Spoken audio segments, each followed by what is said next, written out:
Wakey, hello, good morning, and many thanks indeed for joining us here on Morning Prime. It is the 22nd of November 2023, and I'm glad that you've chosen KT News to inform you today. Every Wednesday we have Global Today, where we train on matters of foreign policy, diplomacy, and security, as far as, of course, security is concerned here in the country, the region, and the globe as well.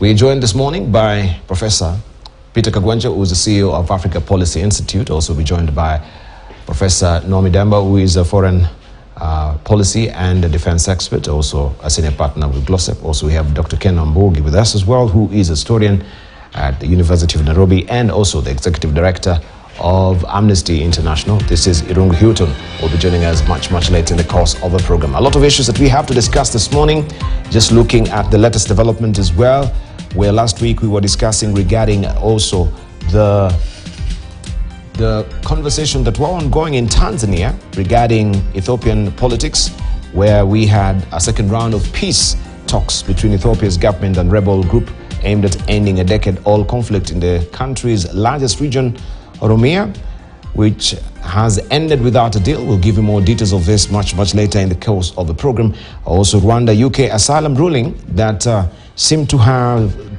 upset the apple cart as far as the UK who were seeking to have some of their asylum deported to or taken to Rwanda. And we have Prime Minister of UK, Rishi Sunak, saying he was completely committed to his government scheme to send asylum seeker to Rwanda after the UK's top judges last week ruled it was unlawful. Also, South Africa sever ties with Israel.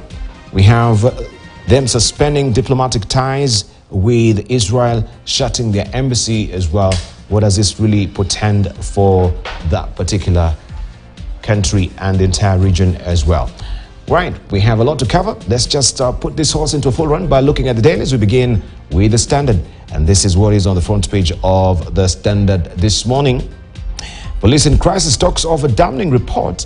And by the way, we'll be looking at this because we have David Maraga calling for now the reforms to happen again. We'll wonder why this should be taken seriously, and we'll be looking at this as well this morning. Police in crisis talks of a damning report. Retired Justice David Maraga's task force made stinging recommendations against the National Police Commission, and a meeting has been set for next week after one aborted yesterday to discuss a way forward and start the implementation process, including calls for commissioners to head home. You have the story on page 2. And we have here a bite from the National Police Service Commission saying the task force has been left with no option but to recommend government considers a negotiated exit for the current commissioners of the National Police Service Commission. That is the story that you want to follow on page 2 of the Standard today. Treasury's delay puts counties in El Nino path. Government says the government should expedite emergency funding as they are unable to deal with vagaries of the heavy rains. You have the story on page 6 and 7 of the Standard this morning. KCP results out next week from 1 places by December 25th. This is what the Ministry of Education is saying. And farmers get maize dryers to curb post-harvest losses. This is another story that you can follow on page 8 of the Standard this morning. Remember, also you have the Enterprise magazine that comes in handy for you every Wednesday. Get all the wiser as far as the green financing is concerned and MSMEs. And standing ovation for Ruto in EU. And he can be seen here in his element, addressing the European Union Parliament in Strasbourg, France yesterday. Ruto pitched for climate change initiatives and trade balance with Africa. That story continues apace inside the Standard this morning. Kibol's widow fight for multi-billion wealth.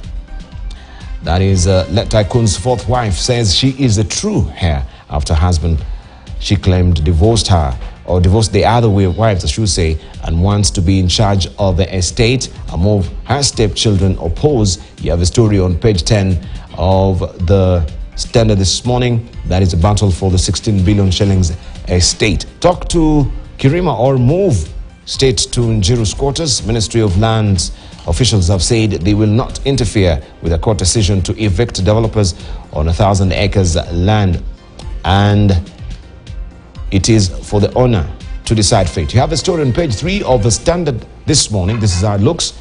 The Daily Nation is up next. Courses, skills that will land you a job fast. That is what is on the front page of the Daily Nation. There is a survey there. Undergraduate degree and diploma holders most preferred. Employers in Kenya are in dire need for workers in the field of information technology, finance, business management, engineering, transportation, logistics and law. Social skills, including effective communication and critical thinking, are also key factors during recruitment, according to a new skill gap study. This story continues on page 2 and 3. This is from the Federation of Kenya Employers. And also floods. Gachagua takes on governor. Gachagua takes on governor. He has told governors to stop blaming the national government for their failure to address the plight of flood victims in their counties.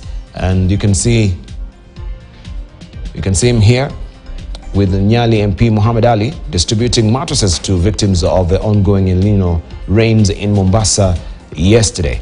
On the sidebar, Ruto addresses EU Parliament. This is on the back page of the Daily Nation this morning. President William Ruto addresses European Union Parliament yesterday in Strasbourg, France.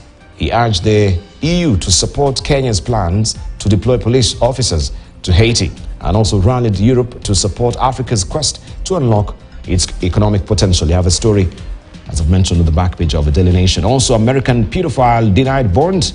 A 68-year-old convict American Syrian pedophile was yesterday denied bond by the Mavoko law courts in a case in which he is facing 7 counts of child sexual offenses. That story continues on page 14 of the Daily Nation. Koinange Hair seeks to divorce wife in 3 billion shillings estate row. You can follow the story on page 12 of the Daily Nation this morning. Also, you have the parenting magazine that comes in handy for you every Wednesday. Virtual autism, silent pandemic delaying the growth of our toddlers. And it's all about the mobile devices and other electronics as well. And Jerry to face MPs today over 17 billion shillings fuel saga. And that story is on page 8 of the Daily Nation this morning. The Star revealed top county hospitals in big mess. Understaffed, lack essential supplies, and unable to deal with many medical emergencies. You have the story on page 4 and 5 of the Star this morning. And wildlife make a dash for it as they are moved to conservancy. And you can see what was happening yesterday there. Kenya Wildlife Service capture and veterinary team leader Corporal Champagne Lelimo leads mass capture during the relocation of wildlife from Taita Hills Sanctuary to Lake Jipe Conservancy. You can follow the story there inside the Star. Brace for another week of flooding misery. This is what the Met Department is warning. And also MPs summon Jerry over 17 billion shillings oil to Alib. He says Mombasa choking with land grab cases. That story on page 8 of the Star this morning. Ruto Raila teams meet in last-minute attempt to save dialogue. That story is on page 6 of the Star, where it is well spread out for you to read. It's all about bipartisan talks. People Daily up next. How homeowners lose. The homeowners' loss in Kirima land drought is a splash this morning. Property dispute turns sour. Land says Alice Wahome rules out any government intervention after court declines to suspend eviction order. Families occupying the 1,000 acres have until end of year to move out. They want ruling quashed as heir of Italian who sold the land to politician dragged into dispute. And that is a story that you want to follow on page 4. There were 1,000-acre land in dispute. Child molester back in court months after he left prison, and why parents of teenagers face big challenges.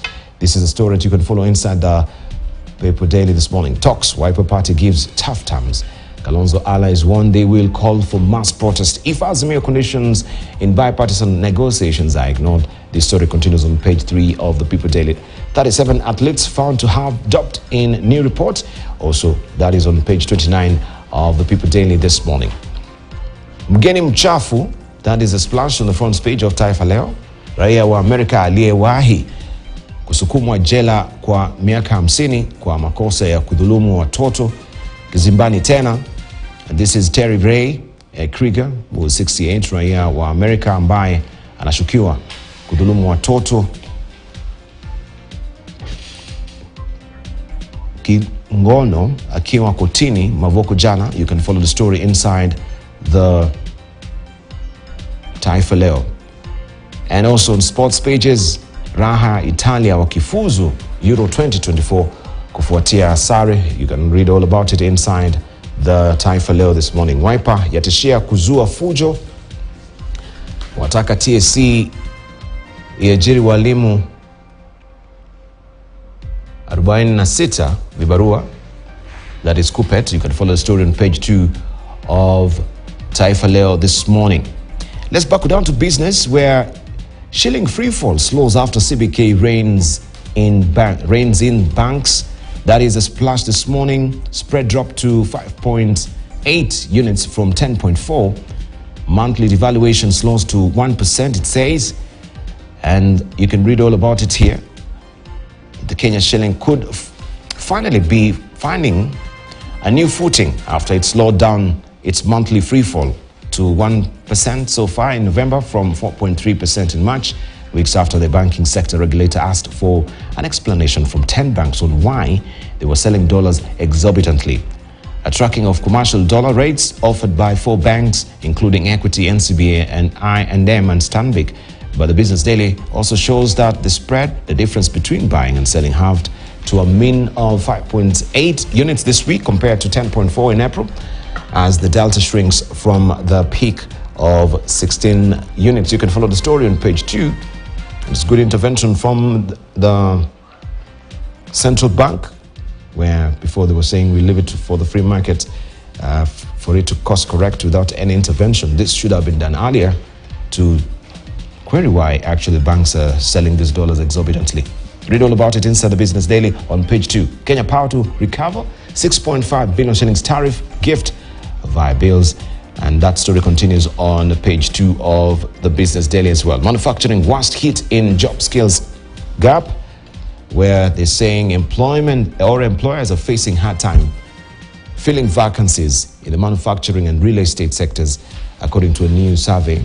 And postal salary arrears hit 504 million shillings. Postal Corporation of Kenya has failed to pay its employees for at least 5 months, pushing salary arrears to 504 million shillings at the end of last month. And this story continues on page 6 of the Business Daily. Africa Healthcare gets 3 billion shillings. Dialysis clinic chain Africa Healthcare Network has received $20 million funding from investment partners for expansion. You can read all about it also inside the Business Daily.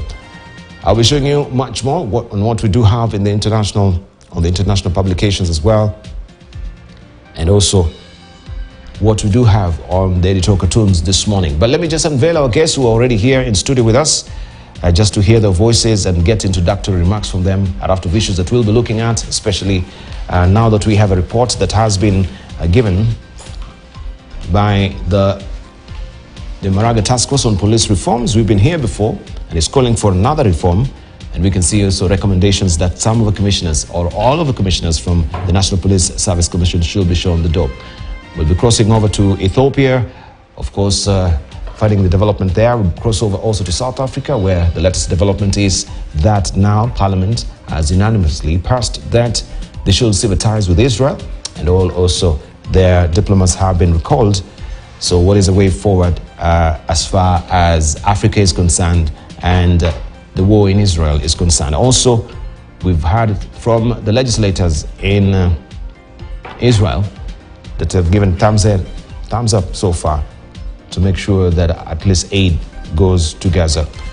And there could be a happy medium as far as this war is concerned, where Hamas also has indicated that the negotiation for a ceasefire, we shall be looking at that much later in the course of the program. But let's hear from Professor Peter Kagwanja. Good to see you with the Kenyan colors. Thank you very much.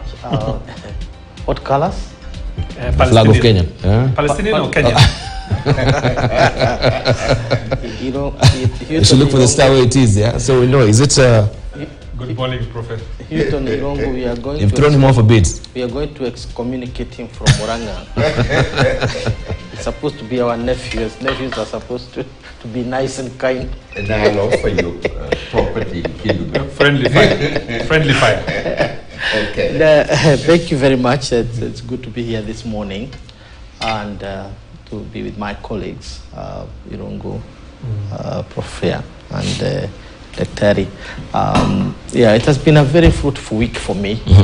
As I told you, we were launching our foundation, the Mustard Seed Foundation. We planted around 12,500 trees, including fruit trees, some in Roy Tok Tok, where some of my relatives are.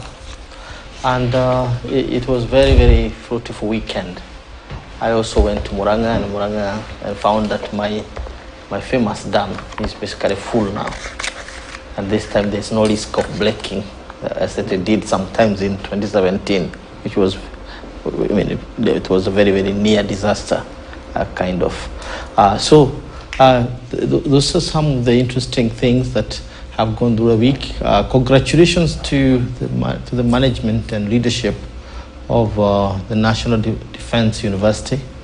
For the first cohort of... Yeah, they have had the first cohort of 167 students. And one of the interesting bit was the presence of foreign students from Nigeria, Egypt, Botswana, Congo, Rwanda, Burundi, Uganda, Ethiopia. Almost all the 54 African countries were represented, almost all of them. And it was interesting to see what that means for our soft power. So I was more or less encouraged to pen a piece on the university as the new frontier in extending Kenya's soft power. Because some of us are very close to America because we got scholarships from them. Others are close to Britain because we got scholarship from them.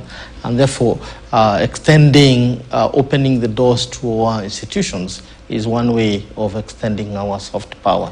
So congratulations to the university, particularly the Vice Chancellor, Farah Said Mohammed, who is a very, very gifted leader.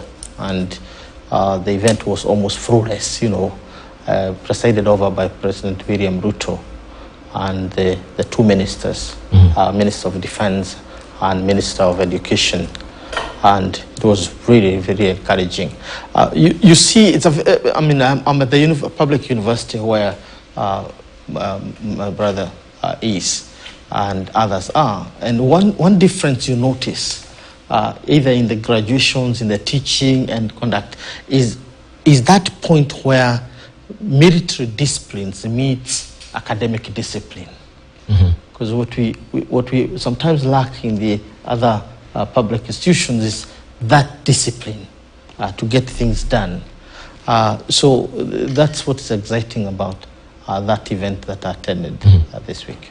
Indeed. Thank you. Right, let's hear from Professor Kenambogi as well. I know you'll be leaving early today. There's something that University of Nairobi is doing with the Indian High Commission? Yes. It's one of those highlights of the week in the university this morning. We are hosting the Indian Minister for External Affairs and Parliamentary Affairs. Yes. As a way of reconnecting first with the University of Nairobi, which has very strong ties, I think, with the Indian community, both locally here and in India, in its roots, actually, that part of what founded the University of Nairobi way back in the 50s was actually the contribution of the Mahatma Gandhi Memorial Society contribution that was put together with contributions from the government of Kenya then, that's the colonial government, to create the Royal Technical College, Nairobi, which could become the University of Nairobi. So the welcoming of the Indian Minister for External Affairs and Parliamentary Affairs is actually reaffirming that relationship with the university in a sense. And also, of course, the long-drawn relationship between India and Africa, tied around the events and activities that have happened for centuries in the Indian Ocean, which has tended to be more of a bridge between Africa and India, as opposed to a dividing line, as it were. And also the highlight for the week in the university is tomorrow, our department, in our usual staff seminar, we are talking about the plight of people living with albinism, the condition where the skin color of an individual changes. We're looking at the socio-cultural, historical dynamics that determine the way we look at people living with albinism, and what we need to do or what we haven't done that led us into a situation where their plight is not properly taken care of, even up to today, 60 years after independence. So those are the highlights of the week, but I like Prof's determination, particularly with planting trees in order to meet President Ruto's is it 15 billion? Yes. 15 billion. Trees. I think he must, President Ruto must be very happy wherever he is with the efforts of Prof here. And also to join him in congratulating our colleagues in the National Defense University. I work closely with a number of them in conducting their first graduation. And the Pan-Africanist nature with which the numbers of students there were actually taking the route of the University of Nairobi, where we want to deliberately promote the entry of students from African countries into the university. And we have quite a number of them, perhaps not as many as I saw in the National Defense College, but it's something that the University of Nairobi is very keen about. Okay. All right, let's hear from Professor Naomi Dembo as well. Good morning, Dubal. Thanks for having us. Dubal, I participated on the Investor Summit at the Capitol Hill the other day, and there were investors from all over the world, America, Europe, Asia. It's called LEPAL, which is offer good luck and protection in French. The question that, and the trend, what's going on, is that we're losing out to Tanzania and Rwanda. And it is important really for Kenya to get its duck together from regulatory standpoint, the government, the business group. The taxes we have imposed and the cost of doing business is driving investors out. And Kenya, as you know, has been really the prime attractive country for most of the investors that are coming in East Africa. We've been the gateway. And unless we change and the way we do things, it's going to be difficult for us to move to the middle class, as we have indicated in the past, because indicators does not look good, for the country. Right, so, thank you. Let's hear from Irungu Hilton, missing in action. Good to see you. Also, I hope you planting trees wherever you are on that particular day. I don't know how many trees you planted. Yeah. Fred, good morning. Good to see you. Good morning, Debal, and good morning, viewers, and good morning, my esteemed panelists. So belated International Men's Day, and just to see that we've got a good array of men here, and fairly scholarly. Perhaps this is the only excuse that we will have for having a manual this morning. Driving out to the studio this morning really was an extreme sport in some ways. The street, Mombasa Road is dark, it is wet. Somehow construction is taking place outside the building, and to get in, you need not just a four-wheel drive, but probably you need a Caterpillar to get in here. But finally I got here. What kept me going really was just... I gave you the coordinates. I hope the ones really... You did your best. I did my best. The only thing that I would have requested was like for for a real makeover at the front of the gate. But it'll happen in good time. I mean, I think what I was really struck for as I was trying to get here was just really how freedom of movement is a privilege at a time like this for 33 counties, for tens of thousands of people suffering with the El Nino rains. Really, being able to move, to be safe, to be free of disease, and I'm hoping we're going to get a chance to talk about this in the show, is really a privilege for some of us. So just my thoughts as we open up, really with the people who are impacted by El Nino. But just to respond to you very directly, yes, I planted trees on the day that the president insisted, or rather I think it was Cabinet Secretary Kindiki insisted that we take a day off to plant trees. So I planted trees with actually a group of human rights defenders and the prosecutors from the ODPP last Monday. And we can see the president is still at it, trying to also implore the European Parliament to make sure they streamline the climate action in regard on what is happening currently. But let's see how also the effects of climate is adversely affecting us, where the heavy rains continue to pound on us, and 3 people have died yesterday. They died yesterday in 2 separate incidents related to floods. 2 of the deceased died in Garissa County as they tried to cross a water-filled road, while the second incident, a deputy head teacher who was rushing to board a helicopter died after her head was chopped off by the chopper's plane, that is the rotor blades. The incident happened on a day that Deputy President Rigathi Gachagua donated relief food to families affected by floods in Mombasa. The current heavy rains linked to El Nino phenomenon continue to pound various parts of the country, with it death and destruction of property as well as infrastructure. In Garissa, 2 people died early Tuesday as they tried to cross a flooded road. According to Acting Garissa County Commissioner Solomon Cheswit, the 2 elderly persons died last night in Garissa and Ulago areas following heavy rains that pounded the area for 6 continuous hours. The rains, which started at 7 p.m., continued until midnight, destroyed houses, roadside shops and toilets around the town of Garissa and the neighboring areas of Madogo and Mororo in Tana River County. Cheswit has urged residents to be wary of the ongoing El Nino rains. We have had roads cut off outside Garissa sub-county. All the other 9 sub-counties in Garissa County have been cut off from the main roads. Our main road from Garissa to Dadaab is not passable. The road from Modiga to Modogashe is not passable. Also affected was Modiga-Mogashe, Garissa-Dadaab highways, which have been completely damaged. The heavy rains in the area have displaced thousands of families.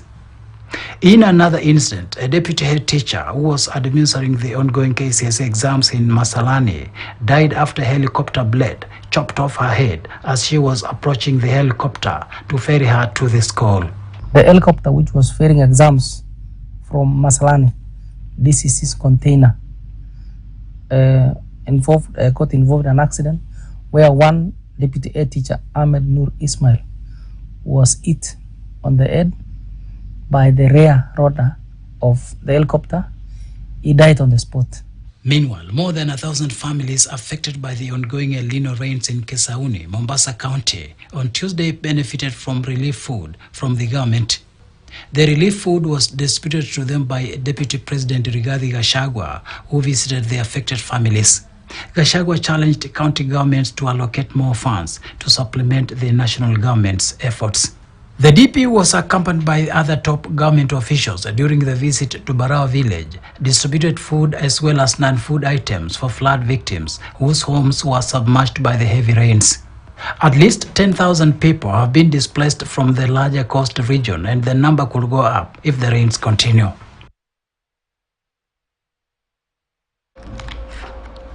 All right, so we can see the devastation continues, and the Meteorological Department is warning you that you should be bracing for more also next week, and this will extend until next year, April, according to the World Meteorological Department as well. And we just want to get the reality on the ground so far, because we understand as well Treasury has not released monies, which is putting all these counties in quite on the sharpest edge of a dilemma on how they can try and mitigate the intervention. So why is the Deputy President calling on the county governments to act and not to blame the national government, and yet they've not really disbursed these monies. Peter Kagwanja. Well, I think it's important to focus on counties when we come to local matters. And rains are some of these issues. I'm sure in the Constitution it's not explicitly said that in dealing with floods and other related matters is a devolved function, but it's common logic that these are localized challenges, and therefore the national government should basically dispense into the counties all that it takes to protect the people. It's unfortunate, a little diversion. It's unfortunate that, and a very sad statement about our planning capacity as a nation. Because a month ago here, we were talking about, drought. Not only drought. I remember here sitting and lamenting the selling of Maasai cows for a song the other day. And here we are now talking about deaths arising from France. We complain about the north being dry. Now, to hear that people are dying of floods in Garissa, in Wajir, in Madeira, it tells us that our whole countries are in forest. It's only that we don't plan well. Because all that water, which is killing people in Garissa, should not go anywhere. It should be stored there for camels, for other livestock. So it's a sad statement on our capacity to plan on long-term basis as a country. And this idea of dealing with, small things, a delivery of foods and, this and that, it's good to have emergencies. But as a nation, we need to build capacity to think long-term. And talking about thinking long-term, the only security we have and the best approach we can take is basically to empower counties. National governments can have that capacity within a certain established institutions. The military, for example, the police force and Red Cross and so on. But when it comes to to action, I don't think there is a force that can act faster than a local authority. And therefore, not releasing funds to the counties itself is basically asking them to act without the capacity to act. Not being able to equip the counties to deal with the disasters, whether it is of this nature, floods or fire or any earthquakes and so on, is basically setting Kenyans on the path to to destruction by these natural forces.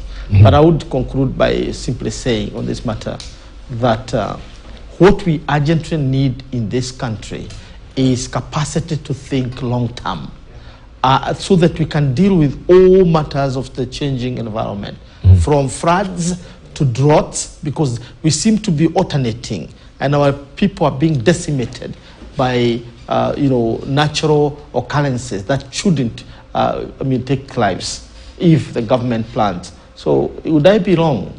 Would I be wrong to basically put the blame on the government? The writing was on the wall. The Met Department had given actual indication. Yes, we had people preparing. Yes. We had people who actually had budgeted for even motorboats here in Nairobi to be deployed. So the question is, again, we have the Deputy President saying that we have 10 billion shillings that has been disbursed. The governor saying we have not seen any dime that has checked into our accounts yet. So the question that we are being asked as well, and my colleague is aiding me on this as well, is who is fooling whom on this? Where is it? What is the actual state, current state of play? If I can, you may just pick it up. I thought Professor Kawanja, being a political scientist, he will share something about the innate nature of the African state, which always seems to be fairly effective in responding not only to emergencies, but to things that are fairly obvious. This is not confined to Kenya. It's actually a very interesting nature of the African states, in efficiency and effectiveness in responding to emergencies, including things that we have a pattern of, over a century of what is going to happen. I'm sitting here today, but I can tell you for free that next year, perhaps in a time like this one, we will have floods in Nyando, we will have floods in the low-lying areas of the northeast of Kenya, we will have floods in Ukambani. Those floods will be followed by a brief spell of drought, which will lead to malaria epidemics in the less malaria endemic areas of the highlands, and basic diseases like dysentery and all others. I know that as a historian of social history of disease. Now, back to the basics here, you know how we started this. Confusion and disappointment. Flip-flopping. The MED department, that's the meteorological department, started with telling us there will be a Nino. They got to a point and said, no, it seems like there will not be El Nino. It will be just elevated amounts of rainfall. His Excellency the President chipped in and invoked the name of God, that our prayers have been heard.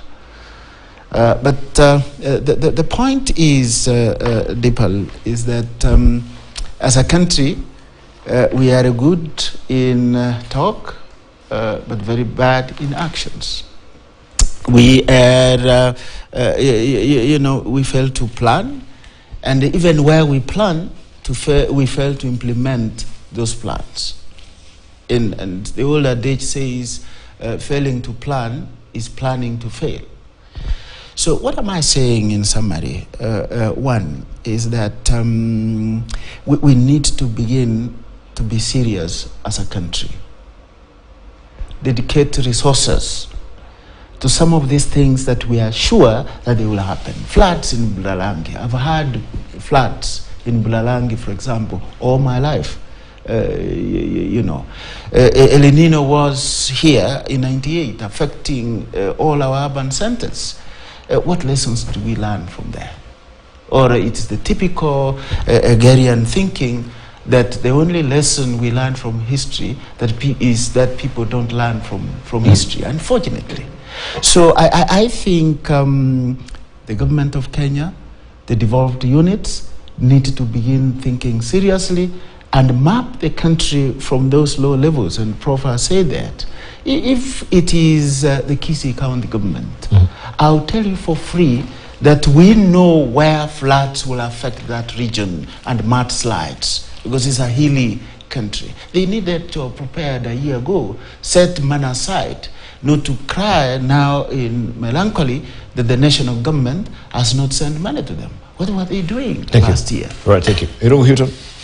So a couple of points. I think let's start with maybe perhaps if there's any good news in this, which is that I think we don't need to be Afro-pessimists about the state of the African state.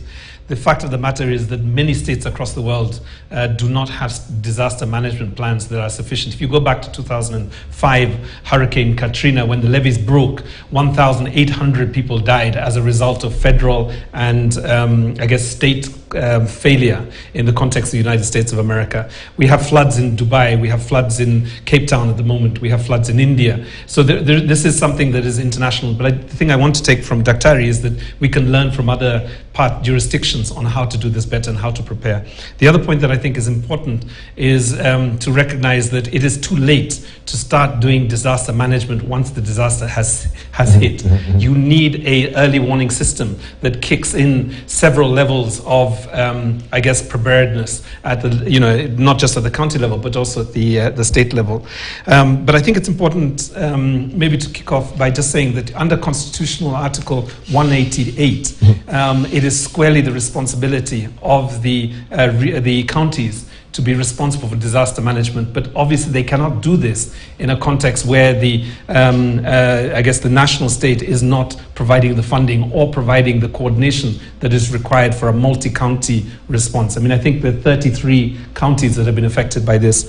Last night I just looked at the UN OCHA analysis, and just to give us a sense is, in the East African and the Horn area, we have 111 people who have died as a result of these floods, 16 of them children. In Kenya, we tend to think that, I think as we hear the numbers on a 24-hour basis, they don't seem very many. But, you know, consider this, that close to 50 people have already died in terms of this, and 36,000 people, the population the size of Kilimani, the place that I drove from this morning, or a third of the county of Lamu, are affected and displaced at this moment. So we have a national disaster on our hands, and therefore it is really important to focus on. Maybe just one last reflection. I think the short-term responses that we're seeing by Deputy President Gachagua, you know, need to be accelerated. They need to be supported, and but I think we need to think a bit long-term in terms of what's the impact that this has. And I think the place to start there is to go back to 1997 and look at what happened with El Nino back in that period. And 98. Sorry, 97, 98. 98. I think, 97, well, 98. maybe it was 97 into 98, okay, because actually it broke on my wedding day. So it was this was something I remember very clearly because I had to run. I had to run for cover. Yeah, you know. Before you exchanged vows. Well, we had just said our vows. You're gonna allow me to go there. We had just said our vows, but actually the interesting personal story is we never met. We actually never managed to get to our honeymoon, which was scheduled for Zanzibar because of the rains. We took 2 flights and they failed both to get to the island. And we ended up in Mombasa. But these are just stories for my memoirs. Let me come back to the more important part of this. The long-term impacts are probably threefold. One is that you're going to see a lot of soil erosion. You're going to see dams, shallow dams that have been developed. They're going to be destroyed, and to a point that even the water harvesting that would have been possible will not be. You're going to see river pollution. You're going to see, I think in 1997, 98, we saw 1 billion shillings lost just in terms of infrastructure. And I think the other thing that we're going to see is infrastructural damage.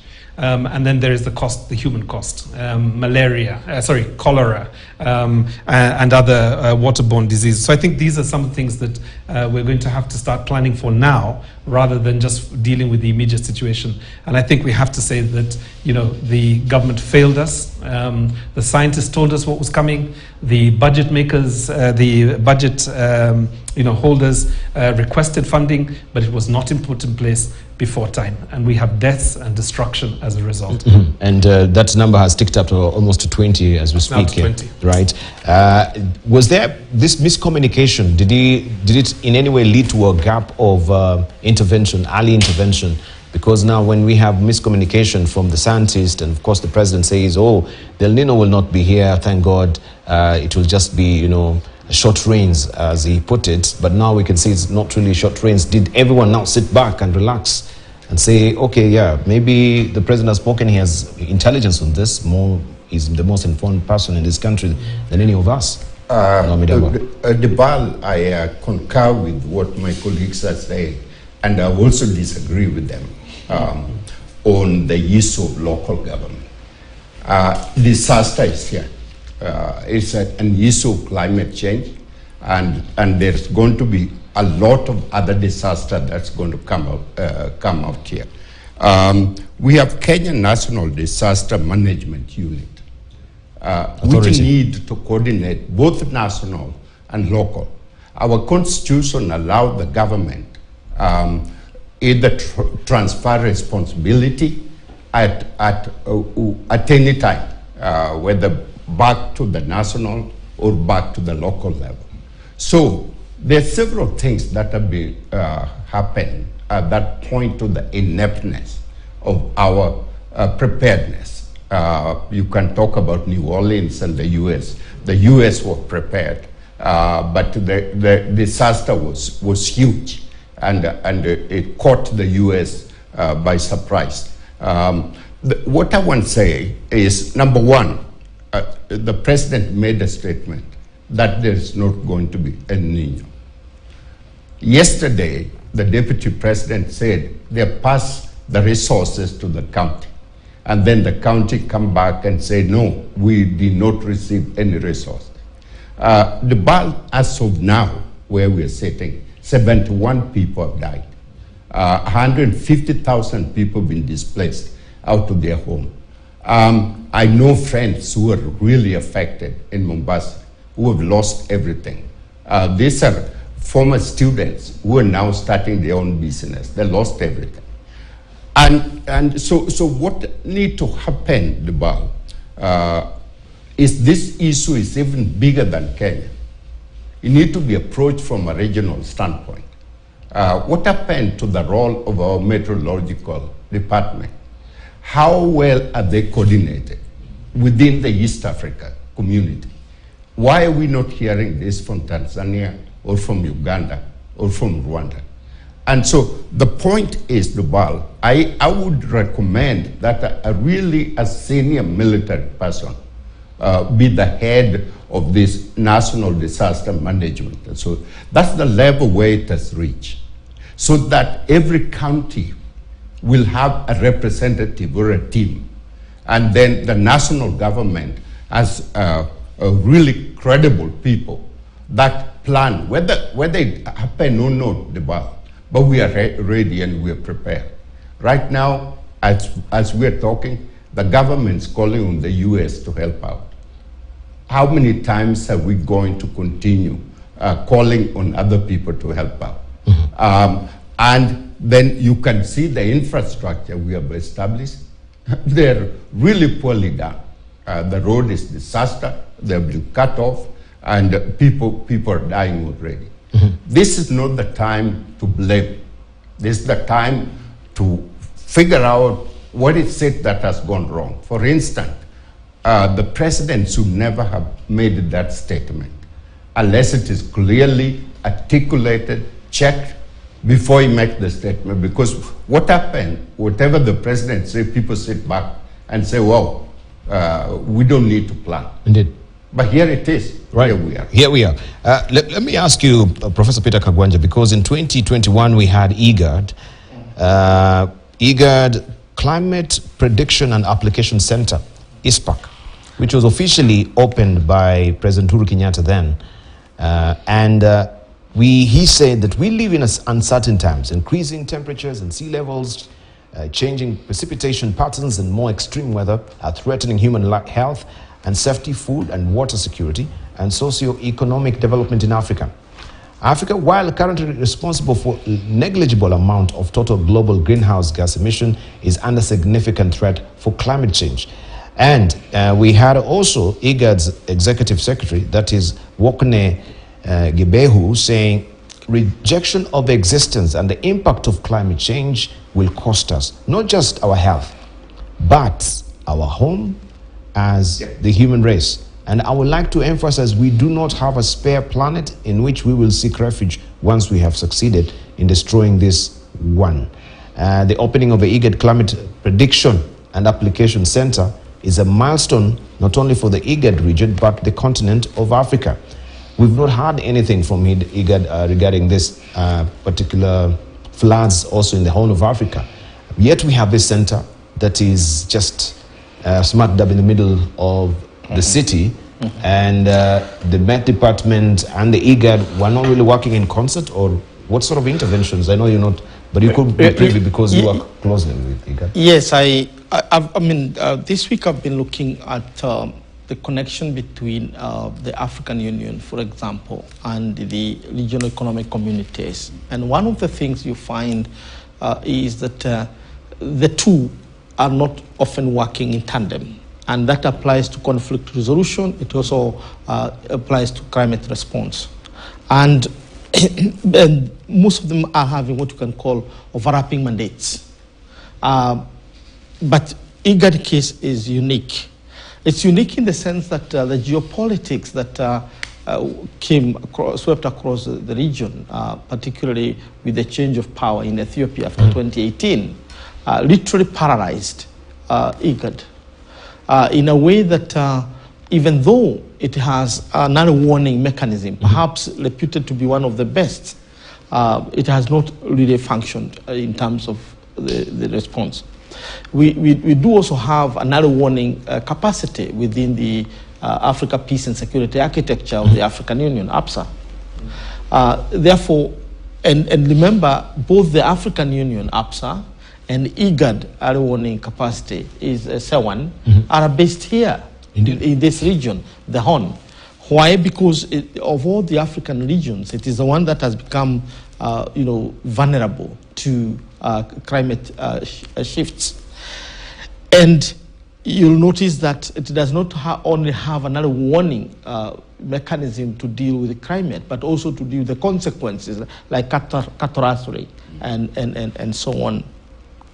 But the lack of coordination between IGAD and the African Union, the decline of IGAD, particularly after 2018, where we saw that a rival body came up, which is the Horn of Africa Alliance, that where Somalia, Ethiopia, and Eritrea basically took a corner, and therefore IGAD was left largely for Kenya, Djibouti, South Sudan, and others who are locked in their own conflict.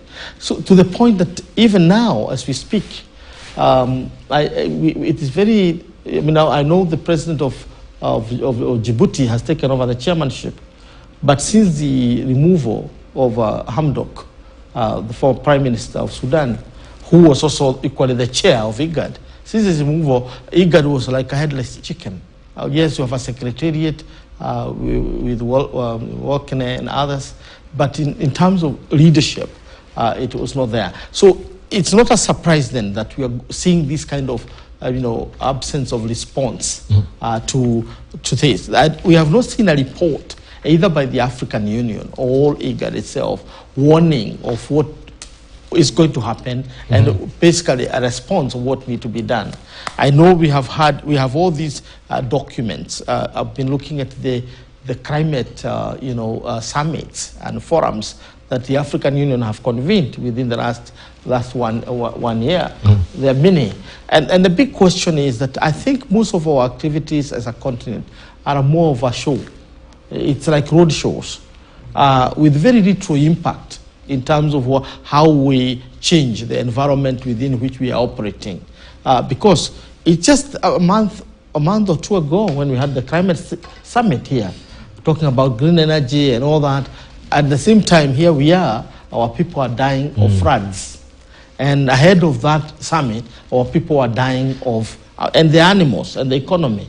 So when we start talking about Africa's growth, which we are celebrating as Africa Rising, then we begin to see that Africa is rising, Africa's rise is in peril. Why is it in peril? It's in peril because we're not protecting the economy. We have not even started estimating the amount of loss. We're talking about lives. Look at the loss that we are incurring in terms of infrastructure.